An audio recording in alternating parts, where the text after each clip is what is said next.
Welcome to Learn Kannada channel. Today we are going to learn class 7 lesson number 4 अति आसे गति केडु. अति आसे यानी हम लोग ज़्यादा लालच नहीं करने चाहिए करके.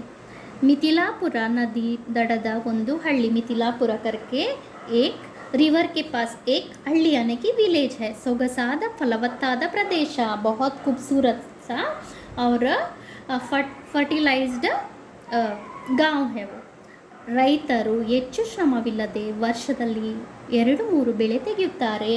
वहाँ का जो फार्मर है वो बहुत मुश्किल यानी आसानी से 2 से 3 क्रॉप यानी कि ऐसा गेहूँ चावल वगैरह उगाते हैं. ಹಳ್ಳಿಯಲ್ಲಿದ್ದ ಎಲ್ಲರಿಗೂ ಸ್ವಲ್ಪವಾದರೂ ಜಮೀನಿದೆ. उस गांव में जो भी है उनको सबके पास थोड़ा बहुत जमीन रहता है. ಕೆಲವರಿಗೆ ಹೊಲಗದ್ದೆ ಇದ್ದರೆ ಇನ್ನು ಕೆಲವರಿಗೆ ತೋಟ ಮಾಡಿಕೊಂಡಿದ್ದಾರೆ. किसी किसी के साथ ಹೊಲಗದ್ದೆ यानी कि जैसा चावल वगैरह उगाते हैं ना वो है. और किसी को तोटा यानी कि कॉफ़ी के बगीचा वगैरह रहता है. ಅವರು ಬೆಳೆಯದ ತರಕಾರಿ ಇಲ್ಲ. वहाँ पे वो लोग हर तरह का तरकारी यानी कि वेजिटेबल उगाते हैं. अन्निल्ला यानी कोई भी फल या वेजिटेबल वहाँ पे नहीं यानी कि सब कुछ वहाँ पे उगाते हैं. अंजूरा, सीबे, सपोटा, चिक्कू, ದಾಳಿಂಬೆ, ಹಲಸು यानी कि जैक फ्रूट, ಪಪ್ಪಾಯ, ಮಾವು यानी ಮ್ಯಾಂಗೋ ಎಲ್ಲವನ್ನು ಅವರು ಬೆಳೆಯುತ್ತಾರೆ.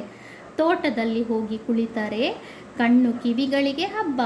हम लोग बगीचे में जाके बैठे तो अपना यानी बहुत सारा सब फल आपको दिखेगा, फ्लावर सब कुछ देखने मिलेगा. हब्ब बಣ್ಣ ಬಣ್ಣದ ಹೂಗಳು, ಡಿಫ್ರೆಂಟ್ ಕೈಂಡ್ ಆಫ್ ಫ್ಲವರ್ಸ್ यानी अलग अलग कलर का ಫ್ಲವರ್, ಹೂಗಳನ್ನರಸಿ ಬರುವ ವರ್ಣರಂಜಿತ ಚಿಟ್ಟೆಗಳು. ಫ್ಲವರ್ पे बैठने के लिए डिफरेंट काइंड ऑफ का ಚಿಟ್ಟೆ यानी बटरफ्लाइज. ಮರದ ಕೊಂಬೆಗಳ ಮೇಲೆ ಆಡುತ್ತಾ ಇರುವ ಪಕ್ಷಿಗಳು. ಬ್ರಾಂಚಸ್ में पेड़ का ब्रांचेस में ಪಕ್ಷಿಗಳು यानी कि बहुत सारा ಬರ್ಡ್ಸ್.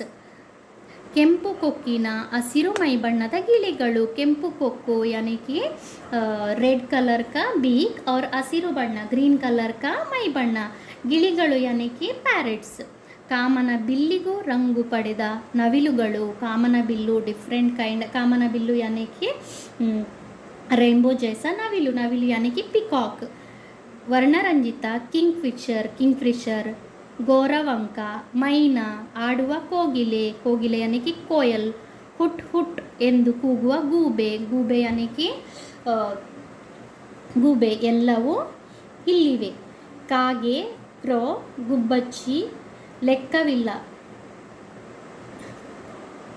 ಇವಲ್ಲದೆ ಅಳಿಲು, ಕಪಿಗಳ ತೋಟದ ತೆಂಗಿನ ಮರಗಳ ಮೇಲೆ ಓಡಾಡುತ್ತವೆ. ಅಳಿಲು यानी कि ಸ್ಕ್ವಿರಲ್, ಕಪಿಗಳು यानी ಮಂಕಿ.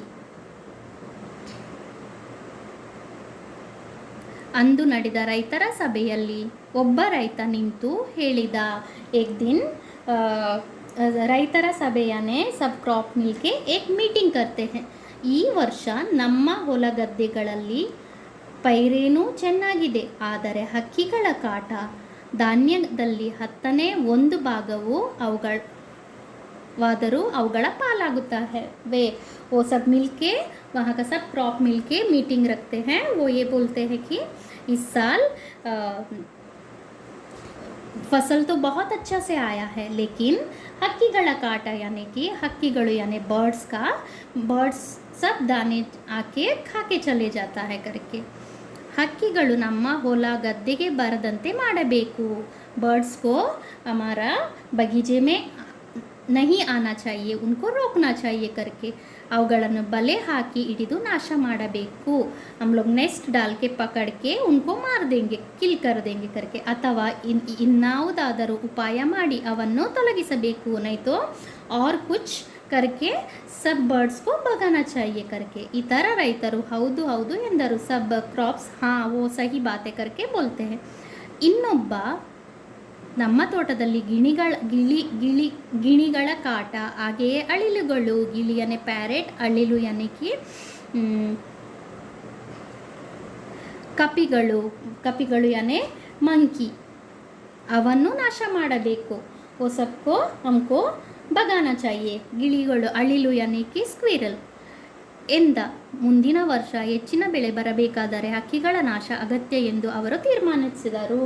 ನೆಕ್ಸ್ಟ್ ईयर को अपने को अच्छा यानी फल मिलना चाहिए, यानी हम लोगों को क्या करना चाहिए, सब बर्ड्स को मारना चाहिए.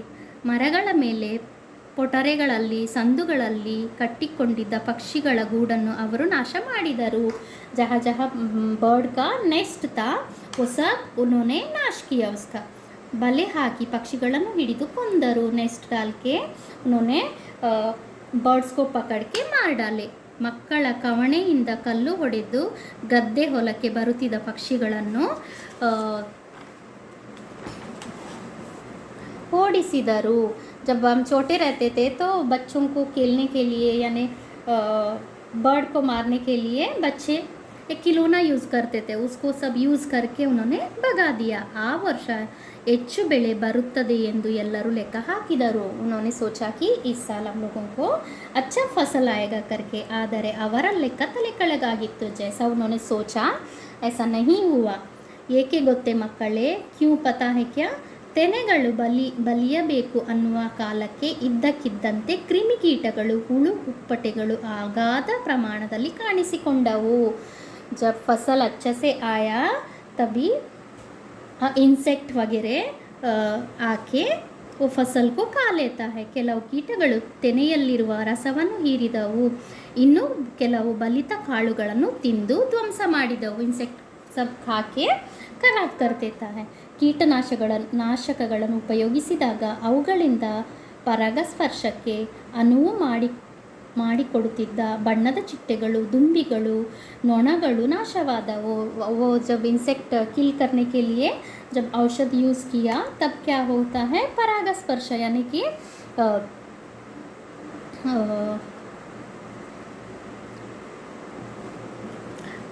उस वक्त पे परागस्पर्श ಅನುವು ಮಾಡಿಕೊಡುತ್ತಿದ್ದ ಬಣ್ಣದ ಚಿಟ್ಟೆಗಳು यानी ಪರಾಗಸ್ಪರ್ಶ यानी कि यहाँ पे ಹೂವಿನ ಶಲಾಕೆಯ ತುದಿಯ ಮೇಲೆ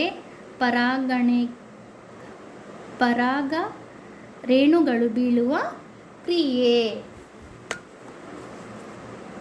ನಾಶ ಮಾಡಿದವು. ಒಟ್ಟಿನಲ್ಲಿ ರೈತರ उस वक्त में भी उन्होंने जो यूज़ किया था इंसेक्ट को किल करने के लिए वो सब मर जाता है. ರೈತರ ಸಭೆಯಲ್ಲಿ ನಗರದಿಂದ ಬಂದ ವಿದ್ವಾಂಸರೊಬ್ಬರು ಹೇಳಿದರು. ನೆಕ್ಸ್ಟ್ ಟೈಮ್ ಫಿರ್ ಸೆ ಉನ್ಹೋನೆ ಮೀಟಿಂಗ್ ರಖ್ತೆ हैं. ರೈತ ಬಾಂಧವರೇ, ಈ ಭೂಮಿ ಇರುವುದು ಮಾನವನಿಗೆ ಮಾತ್ರವಲ್ಲ.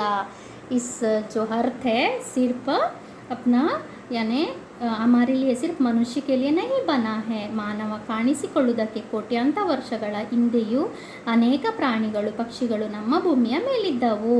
यानी कि मनुष्य आने से पहले ही बहुत सारा इंसेक्ट प्राणी यानी कि एनिमल्स पक्षी यानी कि बर्ड्स यहाँ पे रहता था. ಇವುಗಳ ಇರುವಿಕೆಯಲ್ಲಿ ಸಮತೋಲನವಿದ್ದರೆ ಮಾತ್ರ ಎಲ್ಲ ಜೀವಿಗಳಿಗೂ ಅನುಕೂಲ. ये सब ಈಕ್ವಲಿ रहा तो ही सब हम लोग यहाँ पे जी सकता है. ಇಲ್ಲವಾದರೆ ಕಷ್ಟ ತಪ್ಪಿದ್ದಲ್ಲ. ಅದರ್ವೈಸ್ आपको मुश्किल हो जाएगा. ನೀವು ಸ್ವಲ್ಪ ಧಾನ್ಯ ಉಳಿಸಲು ಹೋಗಿ ಪಕ್ಷಿಗಳನ್ನೆಲ್ಲ ನಾಶ ಮಾಡಿದ್ದೀರಿ. आप थोड़ा सा फसल को बचाने गए, क्या किए आप लोगों ने, सब बर्ड्स को मार दिए. ಇಲ್ಲದಿದ್ದ ನಾಶ ಮಾಡಿದ್ದೀರಿ. ಕ್ರಿಮಿಕೀಟಗಳನ್ನು ತಿಂದು ಹಾಕುತ್ತಿದ್ದ. ಅವು ಇಲ್ಲದಾಗ ಕ್ರಿಮಿಕೀಟಗಳ ಸಂಖ್ಯೆ ಜಾಸ್ತಿ ಆಗ್ತಿತ್ತು. ಬರ್ಡ್ಸ್ रहता था तो क्या करता था, इंसेक्ट को खा लेता था. ऐसा इंसेक्ट बाहर बहुत ज़्यादा बढ़ गया और फसल को इंसेक्ट ने खा के ख़त्म किया.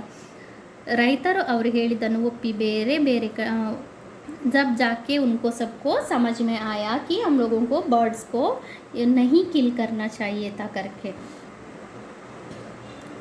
उसके बाद उन्होंने क्या किया, ರೈತರು ಅವರು ಹೇಳಿದ್ದನ್ನು ಒಪ್ಪಿ वो जो क्रॉप बोलता है उसको वो सब ರೈತ यानी मान लेते हैं, फार्मर मान लेते हैं. उसके बाद ಬೇರೆ ಬೇರೆ ಕಡೆಯಿಂದ ಪಕ್ಷಿಗಳನ್ನು ತಂದು ತಮ್ಮ ತೋಟಗಳಲ್ಲಿ ಬಿಟ್ಟರು. उसके बाद वो लोग क्या करते हैं, अलग अलग जगह से बर्ड्स को लाके अपना इसमें बगीचे में छोड़ देते हैं. Thank you.